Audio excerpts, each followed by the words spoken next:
Slasha, and how the heck are you? I am Tom the Whiskey Whisperer. For the purposes of this video, we're going to do my obligatory two for Tuesday. We're going to do two cocktails. But let me check something real quick. Well, bear with me.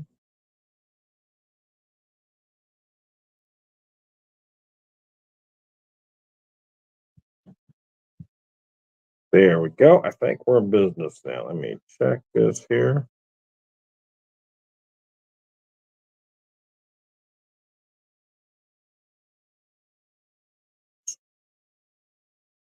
There we go. Hit the wrong button. There we go. Nevertheless, here we are. We're back in business now, are we? Oh, my background changed on me. How about that? I magically changed pubs. We changed cocktail lounges just like that. Anyway, the magic of television. Anyways, I am Tom the Whiskey Whisperer. So here's what I got. I'm going to start with this one. So I'm going to call this Fall Apple Spice. I'm using the Hard Truth High Road Rye at 93 proof. I really like these products, man. I found them when we were heading towards our destination on vacation, but in Indianapolis, mashed, distilled, and aged in charred American oak barrels, Brown County, Indiana. We've had them in Indianapolis. This particular bottle, though, I didn't buy there. I bought three other products there. This particular bottle I actually bought in Illinois just before we crossed the river into St. Louis. But anyway, so here's what I got. I got 2 ounces of this product. I've got 1 ounce of the classic Laird's straight apple brandy or Applejack, if you will. It's the 100 proof bottled and busted. 2 ounces, 1 ounce. 1 ounce of my homemade spiced apple simple syrup, and then a couple dashes of these ginger bitters to give it just a little something something. Garnished with a spiced apple ring and a cherry and slancha.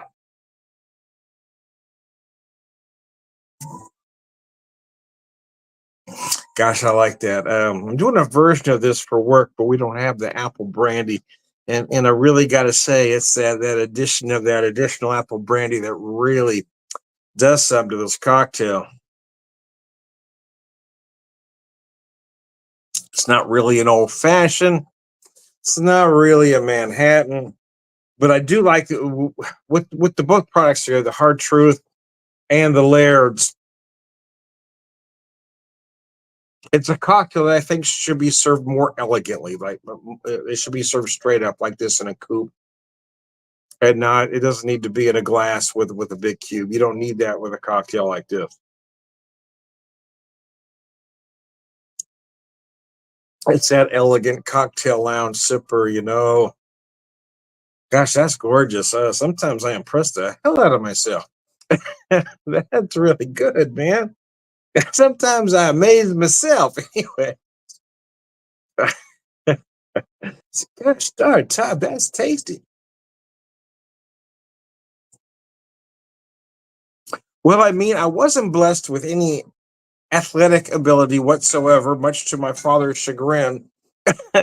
But it's nice to know at this, at probably the third stage in my life that I found that I have some skill. It may not be incredibly marketable, but I do have the ability to put certain alcohols together in a way that they're very damn tasty.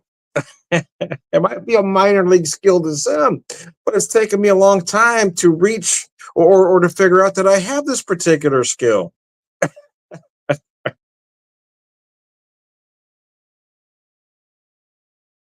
I mean, I wanted to be a baseball player as a kid. I just had no ability. Wanted to be a keyboard player, but again, didn't have a lot of ability. Boy, I know how to put the right blend of alcohols together to make a damn tasty drink. I tell you that right now.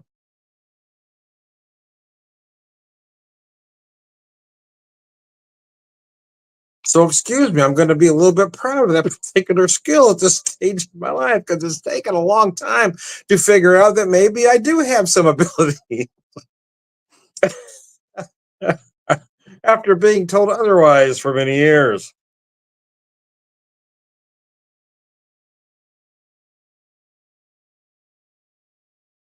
Oh man, that really is delicious. I like that. Hard truth, Lairds. Hey, if you like the recipe, you guys can keep it. You don't owe me a damn thing. I don't have the rights. I don't give a rat's ass. Make a good cocktail. Because if you folks at Hard Truth or Laird's ain't making something similar to this, you're missing out. Because man, it is tasty. Yeah, what did so I did the syrup once before. What I did wrong, or maybe wrong is the wrong way to put it, but so what I did is I used some spiced apple rings, some dehydrated spiced apple rings. I added some additional spice to it. I used raw sugar, but I used just a little tiny bit of some candied ginger. But I wasn't thinking at the time that the candied ginger would just melt completely into the cocktail. And at first it was all right because I like the ginger. But after a little bit, that ginger kind of overpowered everything. So when I made this batch today, what I did different was not add any of the candied ginger because I knew I was going to use the ginger bitters. So I just used the apples, the raw sugar. Oh, I forgot to mention the vanilla. So I used a good quality vanilla in there. But I didn't add the candied ginger because I knew I was going to be using the ginger bitter. So I do want that ginger flavor, but I didn't want to overpower everything else. And I didn't realize that little bit of candied ginger would just take over.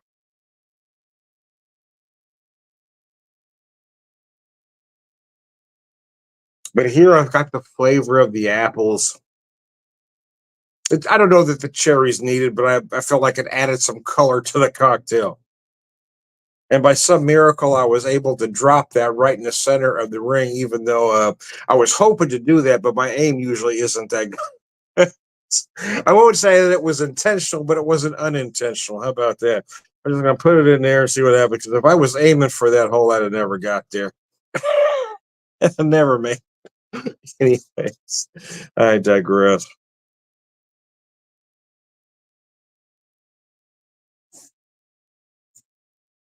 Boy, that is good, though. I do like that.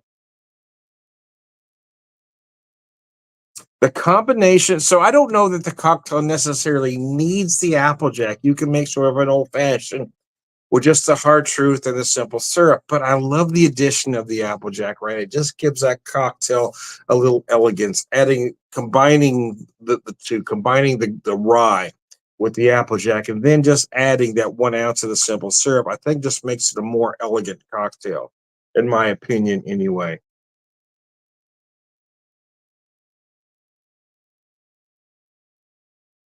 It just makes it that that elegant cocktail lounge sipper or that fireplace cocktail at the end of the evening. Well, I really like it though.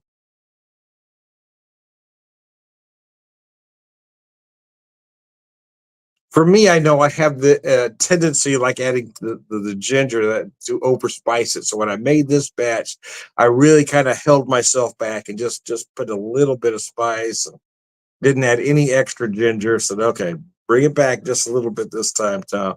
Because after it sits, those flavors come together a little more and it changes a little bit. And that's what happened to me. The longer that sat, or the more the ginger just kind of took over everything. So I'm not going to add any additional ginger because I really want the ginger bitters in here.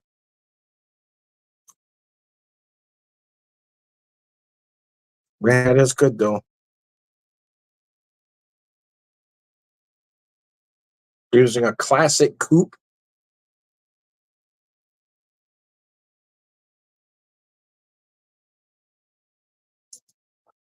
Oh man,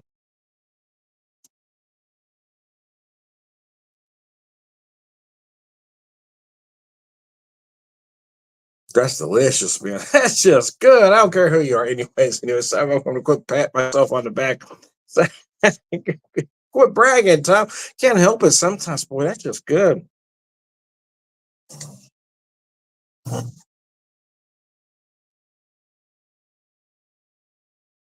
You screw so many things up, you got to take credit when it's due. But this is good. Anyways, I digress. I'm going to be right back with cocktail number two.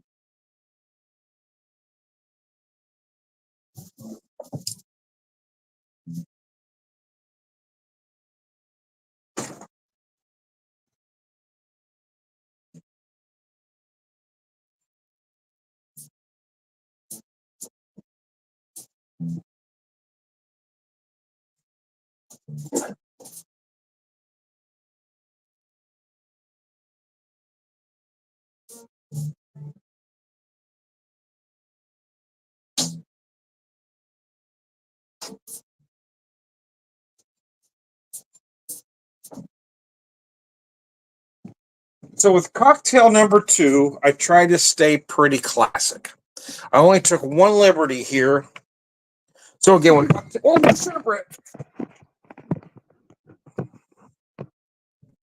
it's on me. Bear with me. I had pants on this time. Anyways, I digress. My damn knee hit the thingy. Anyway, so what I did, well, the only liberty I took with this one, I wanted to make a classic Manhattan, but I did take one particular liberty. So what I used was the Hard Truth Sweet Mashed Rye. Let me show you that bottle. And I used sweet vermouth. But the only liberty I took was the bitters. I wanted to stay with that fall theme, and again, use the ginger bitters. I didn't want to use your traditional Angostura, and sometimes I've been known to use cherry. But again, I wanted to stay with kind of a fall flavor, so I went with the ginger bitters. That's the only liberty I took with this particular cocktail.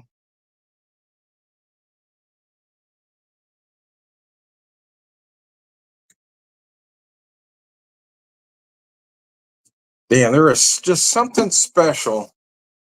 There is. There's just something special about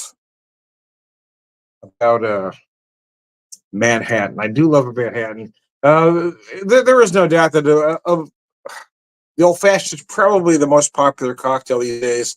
And of the places I went to on vacation, a lot of them didn't even carry a Manhattan, which seemed very bizarre to me, especially distilleries when they had their specialty drinks. A lot of them had something similar too, but they didn't have a Manhattan on their menu. Now I'm sure a lot of these places can make a Manhattan and they make one for you, but they don't keep one on their menu, which seemed very odd to me. But then again, I mean, I'm an old guy. To me, it's a mainstay. But you know, with the nouveau cocktails, when I was looking at cocktails at the various places I went to, especially the distilleries, it seemed like everything had several ingredients. And to me, a cocktail never needs more than four.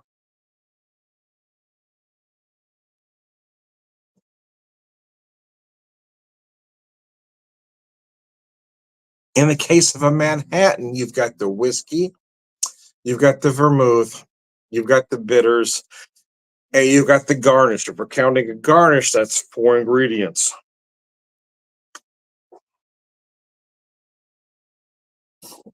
Now, if you're talking about an old fashioned, you've got your whiskey, you've got your simple syrup or sugar, you've got your bitters, and then you've got your garnish. Four. I mean, to me, just a cocktail never needs more than four.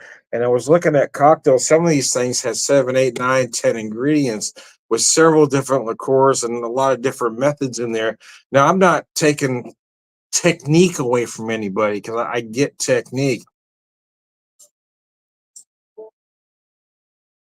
I just feel like a lot of nouveau bartenders make things more complicated than they need to be. You can achieve certain flavors or certain levels. You're. I feel like you're adding steps and adding ingredients that may not be needed if you were to do things just slightly different. And I think that just might be an age thing, right? I mean, it just a lot of classic cocktails. However, here's the however to that, because there's always a however. I just remember the '70s being crazy too.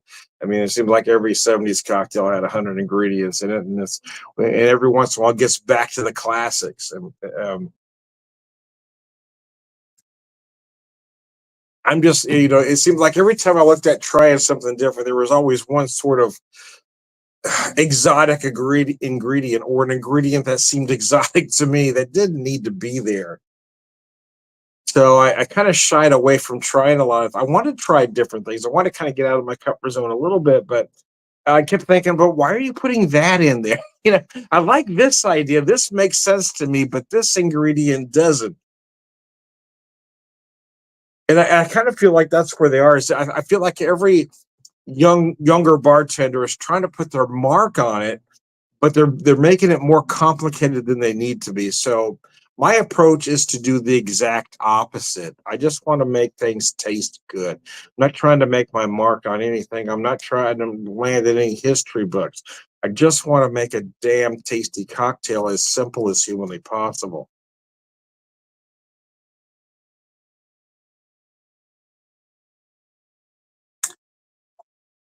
And when I achieve that, I feel really good about myself. And in this case, it's I mean, in this case, it's just relying on the classics. As you've heard me say ad nauseum at this point, most likely, is that your cocktail is only as good as the ingredients you put in it. I'm not one to, I don't have the knowledge of vermouth, and that some might, but I am smart enough to know not to buy the cheapest vermouth on the market. So I try to buy a good quality vermouth, or what I see as perceived as a good quality vermouth. But for me, it really is more about the whiskey. But I don't want, again, I'm not going to use a bottom shelf vermouth because that's going to cancel out the fact that I'm using a quality whiskey. In this case, it's the Hard Truth Sweet Mash Rye Straight Rye Whiskey, and this stuff is just amazing. Everything I've picked up from them has been great. I'm almost wishing I would have bought more. Um, I bought this product and another product with it. Their maple bourbon cream. I only bought it. I bought it for a couple reasons. One, it was our first day of vacation. We were going back to the hotel from there. I said, okay, let's just buy some. Want to have one bottle to take up to the room, so I bought. They had a special with a combination of this with the bourbon maple cream, which is why I bought those two products. But I got to be honest with you, both of those products are so amazing. I almost wish I had bought two bottles of each.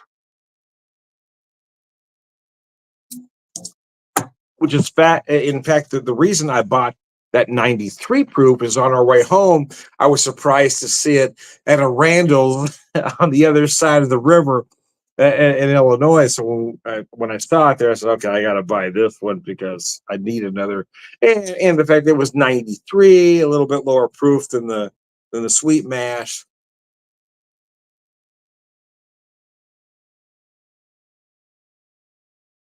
I also picked up a bottle of their sweet mash bourbon. I bought that on the second day we were in Indianapolis, and that one remains unopened as of yet. I'm going to work through the stuff we've got first, but I just realized I just dipped under half on the sweet mash rye, so I'm getting a little sad. I'm going to have to tuck her away and forget about her for a minute. But I wanted to make this Manhattan using this product, using a traditional rye for a Manhattan, or using a rye for Manhattan, when rye is traditional, but this sweet mash rye, which is just amazing.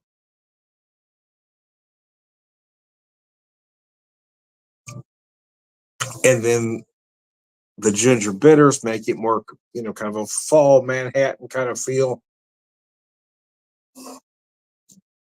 I wish these products were available to me here in Missouri because they're just insanely good, man. They really are. So, anyways, anyways, I digress.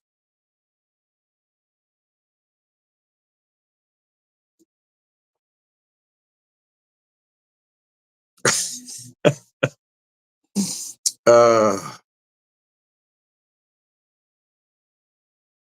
yeah, Indianapolis kind of surprised me, to be honest with you. It was kind of it was about 2.5 hours from Indianapolis to our final destination in the Columbus area. But we didn't actually think we'd make it that far that day, so we just kind of had an extra day. We were just going to drive as far as we could. We got there. It was too late to really do much, but we stopped at the garage food hall and ate. But they had that hard truth bar right there, so and I saw they were running the special on the hard truth sweet match rye and the bourbon maple cream, and oh my gosh, that stuff was crazy good. I'll sneeze.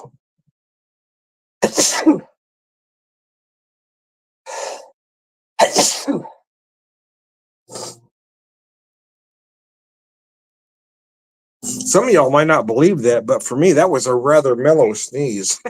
That was kind of calm. Anyway, anyways, I digress. But yeah, so we hit that hard truth bar first. I bought this stuff, but I was able to hit them on my finish the second day we were there when I was trying to hit so many breweries.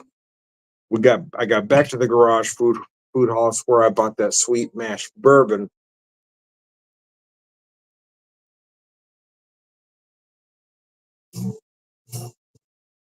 But I got to tell you, if you have access to these products, I cannot recommend them highly enough. They really are that good. So, anyways, I digress. Who are you, Tom? I am Tom, the Whiskey Whisperer, Whiskey Evangelist, prolific whiskey drinker, career wisdom, all around good guy, Slancha. This is a nice Manhattan, man.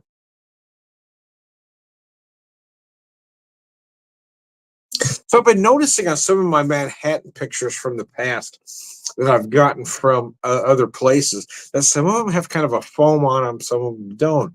So I think some use a bar foaming sugar, some might use just an egg white.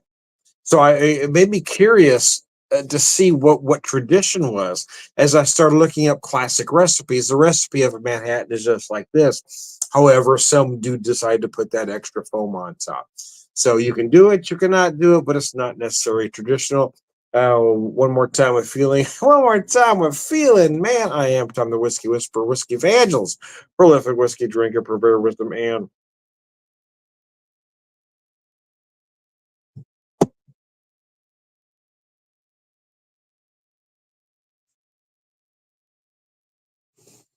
oh, good guys, Sláinte. Thanks for tuning in, guys. I appreciate it.